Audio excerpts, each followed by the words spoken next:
Okay, we're going to talk here about biogeochemical cycles. So, what is this? We're going to look at several different cycles like carbon and phosphorus and nitrogen of elements in the environment that recycle and move around and move from one organism to another, to the atmosphere, to the water, to the rocks, to the soil. Where do all these things go? These are elements and compounds that make up nutrients, and they move continually through air, water, soil, rock, and living organisms in ecosystems in the biosphere. And the cycles are called biogeochemical. So there's a couple of important ones that we want to look at, and we want to know what's going on with those different elements. And the first one here is the carbon cycle. And this is just a little picture of the carbon cycle before we get to the information in the packet about it. So take a look at how a cycle looks. So you've got carbon moving between the atmosphere, the trees, the animals, the plants, and humans. And so what you see here from this picture is that carbon exists in the atmosphere as carbon dioxide. And just for a couple examples here, it moves into the trees through photosynthesis. It moves into animals through animals eating plants or animals eating other animals. Those animals could die, decompose, and then somehow carbon always gets back into the atmosphere, especially when humans are burning it. So let's take a closer look at how those different things work. And let's just focus, first of all, on carbon because carbon is so important. So, carbon is the element of life here, and this is where the notes begin in your packet. The concentration of carbon in living matter is 100 times greater than on Earth. So, carbon is all about life. For life to continue, you have to recycle this carbon. There's an entire branch of chemistry called organic chemistry that just deals with carbon compounds. So, carbon is super important. Part of the reason why carbon is so important is because of the chemical structure of that carbon atom. It just happens to be able to bond with four different elements at one time. So it has four bonding places in its outer electron availability that it can bond with lots of things, and therefore makes a really good compound for making up long chains of hydrocarbons and things that are found in living organisms. Okay, so where do we find carbon in the abiotic environment? Where do we find carbon in the non-living environment? In the atmosphere, it's going to exist as CO2. In the water, it's going to dissolve. And carbon dioxide is going to dissolve in the water and become a bicarbonate ion. And also in the abiotic environment, we have things like calcium carbonate, which are found in rocks. This is limestone and coral, and that's what that formula is, CaCO3, that's calcium carbonate. And we also have coal, petroleum, and natural gas, and these come from fossilized organic organisms. So when things have died many, many, many years ago, thousands and millions of years ago, they have gotten buried, squished by rocks and heat and pressure, and they have turned into basically rocks that we call coal. And then also deposits of petroleum and natural gas, which can be liquid or gaseous. And these come from fossilized organisms. And then we have dead organic matter, which we looked at in the feedback loop video, and we call this humus. And it is just basically that picture on the left with the person holding what looks like dirt in their hand. This is humus. And this is just dead organic material that's decomposing. Okay, how do you get carbon into the biotic world? So we had abiotic, but this is biotic. So there's two ways to do this, mainly two ways: photosynthesis and chemosynthesis. These are both equations and processes where carbon is fixed into a sugar type of compound for those organisms to use for energy. So in photosynthesis, you need the sun, and you take carbon dioxide and water and some sunlight and lots of energy and electrons moving around, and we rearrange all those molecules and we make a glucose or sugar molecule, and we end up with oxygen as a byproduct. Chemosynthesis is similar, but it happens only in places where there's no sunlight. So maybe at the bottom of the ocean where you've got other compounds like sulfur that would serve as the precursor to the organic compounds that those organisms are going to make. So photosynthesis or chemosynthesis. How do you get carbon to return to the atmosphere and the water? Several ways. Cellular respiration is basically the reverse of photosynthesis. So what happens here is the carbon compounds are broken down, and you have your glucose, and it's broken down in the presence of oxygen, and you get CO2 and you get water. And then you could burn organic material, and then you're going to get CO2, carbon going back into the atmosphere. And then you can get decay or decomposition. So there's two ways this happens here. Animals and plants and organisms die. If this decay and decomposition happens when oxygen is around and present, you get carbon dioxide as a byproduct.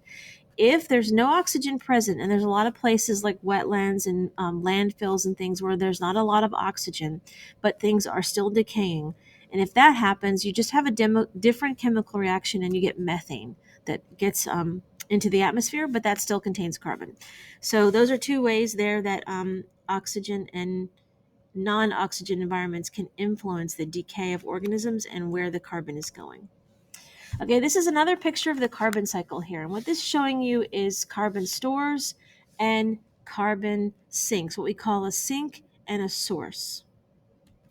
Okay, if you take a closer look at the detail of this picture here, all the processes that are shown on here are in blue, and the places where carbon's stored, sometimes we call this a sink, are in gray. So carbon can be stored in the atmosphere, in the soil, in vegetation, in sediments or sedimentary rock, in the surface of the ocean, deep in the ocean, and we said the atmosphere. And then how did the carbon move around? Well, you could do all of these different processes in blue.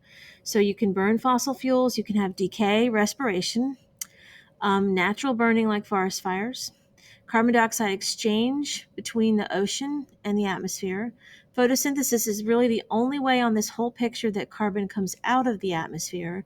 And then you can have weathering, rock formation, sinking sediment, carbon being fixed in phytoplankton, all kinds of things happening here. But take a look at the main way of what you see going on here. You can only see carbon coming out of the atmosphere through photosynthesis. The rest of these arrows, except for the carbon dioxide exchange one with the ocean, are basically sending carbon back to the atmosphere. And that's why we tend to have a problem with this nowadays, because we are a little bit out of cycle with how this is working. And here is our out of cycle picture. This is a very famous graph called the Keeling curve, which we will talk about throughout the semester a number of times. This is an observation that started in right before 1960 about how much carbon dioxide is in the atmosphere. And so the CO2 concentration has steadily gone up since the 1960s, and is about a little over 400 parts per million now. And so the uptake and return of CO2 in the atmosphere are not in balance anymore. They should be in balance from the carbon cycle, but they're a little bit out of balance right now. Okay, your next cycle here that we're going to take a look at is the nitrogen cycle. So nitrogen is another element from the periodic table that's found in you. Nitrogen is in DNA and all kinds of important compounds and proteins that you have in your body, so you need it. You need it, plants need it, organisms need it. Here's the thing. Nitrogen exists in the atmosphere as N2 gas. There's two nitrogen molecules hooked together in a triple bond, and the plants in the environment cannot uptake this form of nitrogen. So it just doesn't work. They can't take in N2 gas in their leaves, in the holes in their leaves, and use it. So it has to be changed into a different form. So this is where we get a lot of bacteria helping us in this situation. So we have something called nitrogen fixation. The bacteria are fixing the nitrogen gas from the atmosphere and changing it into a form that can be ultimately used by plants. And so what you see on a small little picture of this cycle here is you see arrows, and it shows you the different nitrogen compounds and where they're going in the environment. So let's take a little bit of closer look at that in a bigger way. So you see your N2 in the atmosphere, and then your arrow is going to nitrogen fixing bacteria, and that's called nitrogen fixation. And so what you need to do is you need to be familiar with all of these different processes. And some of these words sound the same, so realize that it can be a little confusing. So the first thing that happens here is we got to get that N2 gas into a different form. So the nitrogen fixing bacteria are going to change that into ammonia. That's NH3, and you can see that right here, ammonia. And also ammonium. And ammonium is this NH4 ion, and ammonia is the NH3 here. And so then what happens next is we have some other bacteria which are going to help us, and they're going to do a process called nitrification. And you see it happening here, and you see it happening here. Nitrification takes that ammonia or that ammonium, changes it into nitrite and nitrate. And these are these two compounds, NO2 and NO3. These are ions, these are negative ions, and they're two different compounds, nitrite and nitrate. Just a little bit different spelling there. Both of these can be taken up by plants. You'll see the one and the nitrate right here. And what happens next is there's something called assimilation. And so this is where the roots of the plants are absorbing this nitrogen from the nitrate. Okay, then they have it incorporated in their body and they use it to make proteins and DNA and all those good things. And then when animals eat the plants, they also assimilate that nitrogen into their bodies. Then let's say an animal or a plant dies and it decomposes. Then you have some other things happening here, decomposers. And what they're going to do is they're going to change that nitrogen compound from the plant or animal back into ammonia and or ammonium, and that's called ammonification. So remember, ammonification changes it to ammonia. Nitrogen fixation changes it to ammonium. Nitrification changes it to nitrate and nitrite. And then we have to have some kind of way to get this stuff back to the atmosphere. So it's got to be a cycle. So now we have some other bacteria here. Bacteria are so helpful here. And they're going to change this nitrate all the way back to nitrogen gas. And that's called denitrification. And so see if you can draw this cycle, be familiar with it. Know which processes turn the pieces of nitrogen into which different forms, and realize also that we can also have a little nitrogen fixation going on here by lightning. So lightning can help fix some of that atmospheric nitrogen into a nitrate. And so take a look at that. Realize nitrogen is super important, and in the atmosphere that you're breathing is about 78% nitrogen. Here's another picture of the nitrogen cycle. So I just wanted to highlight again for you to note the processes. So you can stop this here and take a look at all of the different places that the bacteria are really helping us here. And realize that the nitrogen that's in your body that you get to help make cells and proteins and DNA are all coming from those plants. The last cycle we're going to highlight here is called the phosphorus cycle. The phosphorus cycle phosphorus is another important element that is also found in proteins and DNA and all kinds of important things in your body, in your cells. And so you need it. So how are you going to get it? You're going to get it by eating a plant, or you're going to get it by eating an animal that already ate a plant. So where do the plants are getting this phosphorus? They're absorbing it underground in their roots from the soil. And here's one thing you just need to really notice about this cycle here. There's no phosphorus in the air. So hang on, we're going to get to that in just a second. So these arrows in this picture are showing you all the places where you can get phosphorus.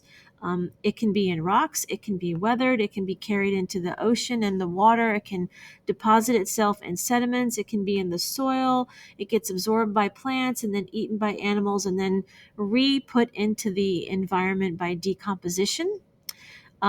Geological uplift, formation of new rocks can bring it kind of to the surface. And so that's kind of what happens with phosphorus. Now, here's a smaller picture of phosphorus, but I just want to highlight one thing for you about this cycle. Phosphorus can be sometimes a limiting factor in aquatic ecosystems. What does that mean? It means that the functioning of that aquatic ecosystem is limited by how much phosphorus those organisms there can get, because phosphorus is often bound up in rocks or in plants or animals. And so because there's no airborne component of the phosphorus cycle, it's a little harder for organisms to get phosphorus sometimes. You see, phosphorus is not floating around in the clouds. It doesn't get fixed by bacteria like nitrogen.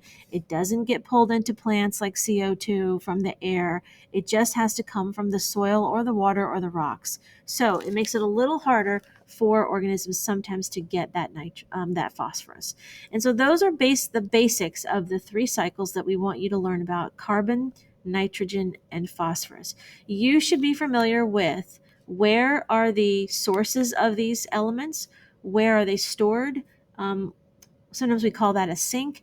How do they move from one place to another? And what are the names of the processes that get them there? And we will do some more stuff in class about this to kind of reinforce it.